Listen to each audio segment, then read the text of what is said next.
Que además del uso del celular, en los últimos años se logró que la normativa a nivel del país impusiera una tolerancia cero al consumo de alcohol a la hora de conducir. Hoy por hoy se pone la polémica encima de la mesa a partir de una propuesta del precandidato del Partido Nacional, Luis Lacalle Pou, que sostiene que si accede a la presidencia lo va a realizar. Una propuesta que no es nueva y que también tuvo voceros en el Frente Amplio, porque hace un año y algo la misma postura la planteaba el intendente de Canelones, Yamandu Orsi, generando las mismas polémicas. Tal vez ahora con un poco más de intensidad, tomando en cuenta que estamos hablando de un precandidato que tiene posibilidades de ganar en 2019. Su primer comentario respecto de esto. El primero, y bastante coloquial si se quiere, algo que funciona, cuadro que funciona no se toca, lo que se dice por ahí, ¿no? Yo diría que lo primero es eso. Esto está funcionando bien, la sociedad lo asimiló muy bien, no lo digo yo, lo dicen algunas mediciones de opinión pública que hay. Creo que ha sido uno de los cambios culturales más importantes, junto con el del tabaco, que hemos, entre todos los uruguayos hemos incorporado, y yo tengo la percepción de que modificar eso sería un error muy importante. O sea, ir para atrás en este tema sería un error muy importante. Yo le recomiendo a todos quienes pueden tener una opinión diferente a la que estoy dando yo, o coincidente con la que tú mencionabas, que se tomen el trabajo de escuchar, no a nosotros, sino a las familiares de las víctimas, que a nivel de Uruguay están organizados y a nivel mundial están mucho más organizados. Ellos tienen no solamente una opinión, sino que tienen evidencia, estudios que se han hecho en el mundo. La Organización Mundial de la Salud recomienda la tasa cero como la tasa más segura para conducir, y yo creo que, como te decía al principio, el cambio que hemos realizado, que ya está internalizado a nivel de la sociedad, yo creo que avala lo que se ha hecho, y yo no tocaría nada. Ahora bien, cuando se ponen de manifiesto hechos como que en países desarrollados existe cierto nivel de tolerancia, o que en los números que analiza la UNACEF de causas de la siniestralidad, el alcohol no es la principal. ¿De qué forma se puede contrarrestar para apoyar efectivamente lo que usted dice, tomando en cuenta que parece quedar de manifiesto que son las distracciones al conducir, o el conducir alejado de lo que son las normas de tránsito, son efectivamente la principal causa de accidentes? Bueno, podríamos capaz que hacer un programa entero con las cifras sobre la mesa con respecto a eso. Uruguay tenía en los años 90 una participación de casi el 30% de presencia de alcohol en los siniestros graves y fatales, y hoy estamos en un 6%. Todavía ese 6% sigue generando los problemas que hoy vemos y que ustedes muchas veces reportan en la ciudad, ¿verdad? En la ciudad y en el país. Y por otro lado, eso de los países desarrollados también es bastante matizable. Hay una industria alcoholera a nivel mundial que tiene una fuerza muy importante, y además de eso yo no me conformo con eso, porque si nos hubiéramos quedado con eso, Uruguay no habría hecho punta en el tema del tabaco como ha hecho punta, y es un ejemplo hoy en el mundo. Nuestro presidente de 2x3 sale a recoger premios internacionales justamente por la política antitabaco, que se tiró aparte varios enemigos en contra, uno de ellos una gran multinacional a la que le terminamos ganando un juicio internacional, y lo mismo hubiera pasado con el cannabis, con la marihuana, ¿verdad? Si hubiéramos mirado la experiencia en el mundo y esa famosa guerra a las drogas, que es la guerra más estúpida que debe tener el ser humano sobre la tierra, porque la viene perdiendo a pasos agigantados. No hubiéramos ido por el camino que fuimos, y que también hoy está siendo de alguna forma muy bien mirado por otros países, está siendo imitado el ejemplo uruguayo como una buena política en materia de drogas. En los últimos años, la Intendencia de Montevideo, de alguna forma, ha cambiado el eje de lo que es la discusión en torno a la movilidad urbana. Se ha pasado de aquella fuerte discusión en torno a las obras del Corredor Garzón a un nuevo concepto de movilidad urbana. Se introdujo la tecnología para Montal, y ahora se va por un observatorio de movilidad que no registra antecedentes, por lo menos acá en el barrio cuando hablamos de la región. ¿Qué significa eso para el vecino común y corriente que le estemos hablando de que la Intendencia va por un observatorio de movilidad? Significa ordenar un cúmulo de información. Te diría que a veces ni sabemos la cantidad de información que podemos llegar a tener. Justamente, y entre otras cosas, por la tecnología que hemos ido incorporando, no de ahora. Es una acumulación de muchos años. Pongo siempre el ejemplo de lo que es el transporte. Montevideo hace unos cuantos años ya que toda su flota de transporte colectivo, transporte público, la tiene incorporada a una tecnología que diariamente, cada minuto, nos está volcando un cúmulo de información muy importante. El Centro de Gestión de Movilidad, que tú lo mencionabas al pasar, que es justamente, ¿no?, la sincronización de todos nuestros semáforos, instalación de cámaras no solo para fiscalizar, sino para poder estar relevando volúmenes de tránsito. Bueno, hay un cúmulo de información que la teníamos desordenada hasta ahora. Lo que va a hacer este observatorio, lo que ya empezó a hacer, porque ya está disponible, tiene su propia página web, es justamente ordenar, analizar esa información y aportarnos una cantidad de indicadores a nosotros, a quienes tomamos las decisiones en la ciudad, y también a ustedes, por ejemplo, los periodistas que muchas veces nos están requiriendo información. Bueno, esa información va a estar disponible, y también, y esperamos que esto sea lo más fuerte de todo, para muchos emprendedores que puedan tener esos datos abiertos, esos microdatos como se les llama hoy, y con esos microdatos poder estar generando una cantidad de aplicaciones que hoy nos hacen la vida mucho más fácil a todos, ¿no?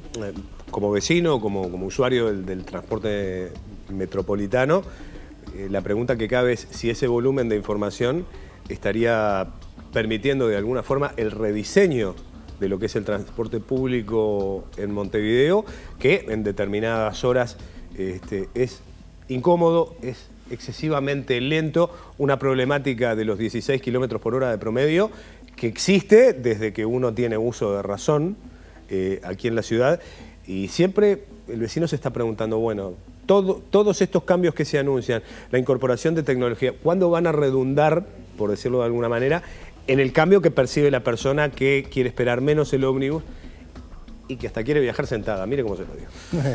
Sí, bueno, yo creo que ya está redundando. Que haya un observatorio no quiere decir que no se estuviera utilizando esa información. Hoy se está utilizando y creo que se está utilizando bien. Y para tomar lo que tú decías, esos 16 kilómetros por hora de velocidad promedio, velocidad operacional del sistema de transporte, ha mejorado. Hoy con la tecnología lo podemos estar midiendo día por día, y nos está indicando, por ejemplo, que algunos corredores principales del transporte, como Garzón, Avenida Italia, tienen velocidades operacionales hoy, velocidad promedio comercial del sistema de transporte superior a los 21 o 22 kilómetros por hora. Ha mejorado mucho. Tenemos una esperanza bastante cifrada en estas medidas que se están tomando, que ustedes han informado en estos días, que tienen que ver con la reinstalación o mejor dicho, esa mejora que estamos haciendo en los carriles conocidos como solo bus, y que mediante tecnología también estamos pudiendo controlar mucho mejor. Hoy los datos que estamos teniendo ya son mejores a los que teníamos hace un mes en cuanto a los niveles de respeto, y que mucha gente hoy sabe que el solo bus tiene que estar libre para el ómnibus, y por lo tanto, al estar libre el solo bus, también está circulando con una mejor agilidad, ¿no? Yo sé que en este tema todo es opinable, y me imagino que desde su lugar vaya que lo tendrá claro. Pero, por ejemplo, siempre se manejó el tema de la cercanía de las paradas como un elemento que enlentece mucho el tránsito.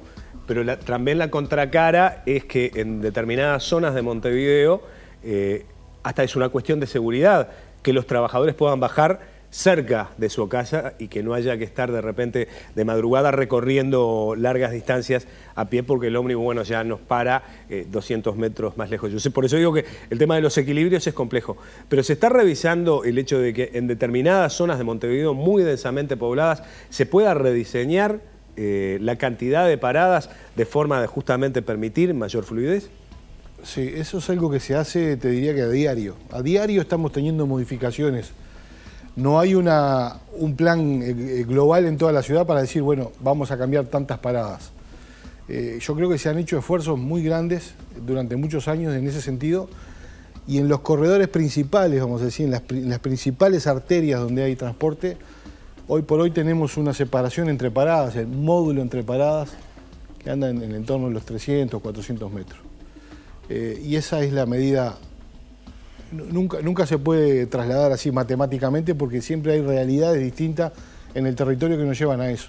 Pero básicamente hoy podríamos decir que en los principales corredores de transporte estamos con una distancia apropiada entre paradas y luego en los barrios, y por esos motivos también de seguridad, la distancia es más corta muchas veces y muchas veces hay algo que todos quienes usamos el transporte lo sabemos, sobre todo las mujeres, muchas veces el personal del transporte público tiene en cuenta las situaciones de seguridad y a veces se abre la puerta para bajar en un lugar donde no hay una parada, justamente teniendo en cuenta las características de determinadas zonas de la ciudad.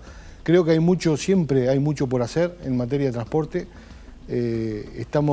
Nosotros estamos muy entusiasmados, muy enamorados de una herramienta que desarrollamos desde el año 2016 y que es el Consejo Consultivo del Transporte Colectivo, en donde hoy por primera vez, creo yo que nunca hubo en Montevideo, la representación de los usuarios en los lugares donde se toman las decisiones. Eso me parece un aspecto muy importante porque hace muchos años en un seminario internacional escuché a un importante consultor en materia de transporte que decía que los sistemas de transporte tienen un problema y es que los que toman decisiones sobre el transporte generalmente andan en auto. Entonces tenemos que incorporar la mirada de quienes realmente utilizan el transporte todos los días. Lo que pasa después del centro que me acabas de levantar, me obligás a alguna consideración como usuario, que fue la indefinición en un momento en torno a qué tipo de flotas se utilizaban, cuando se hablaba de mayor o menor accesibilidad, cuando en los hechos uno como pasajero y de repente por ser trabajador y tener que utilizarlo en lo que se puede denominar hora pico, te encontrabas con unidades que podían ser accesibles pero incomodísimas para el pasajero. Es decir, ¿se han unificado esos criterios de flota? La incorporación de tecnología permite el definir, por ejemplo, un solo tipo de bus más allá de las compañías. Porque lo que tú decías me abre el hecho de pensar que hubo momentos, hace pocos años, en donde te podías subir a una enorme variedad de modelos de ómnibus con distintos diseños de salón, algunos de ellos que eran muy incómodos para quien tenía que viajar. Sí, eso todavía sigue siendo así, porque las decisiones en un sistema de transporte, sobre todo en materia de flota, son para unos cuantos años, porque cada vez que se incorpora un ómnibus nuevo, por lo menos lo que dice la norma, que puede llegar a permanecer 16 años. Por eso son tan importantes las decisiones en esa materia.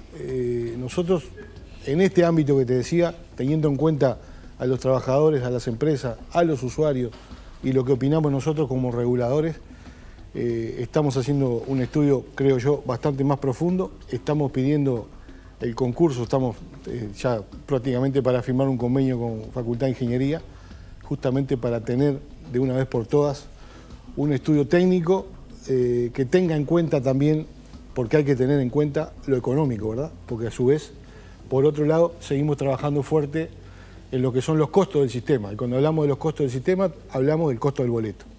El sistema de transporte tiene una paramétrica que refleja los costos de ese sistema y eso es lo que termina decidiendo cuál va a ser el costo del boleto. Entonces hay que buscar un equilibrio entre el servicio y las características de las unidades, que estoy de acuerdo que no podemos tener la variedad que tenemos, y ese precio. También tenemos que tener en cuenta las características de cómo está diseñado el servicio, porque está instalado una especie de mito, yo lo he escuchado muchas veces cuando nos ponemos a opinar del tema, de que hay mucha gente que piensa que tiene que haber unidades más pequeñas para que sean más ágiles, ¿no?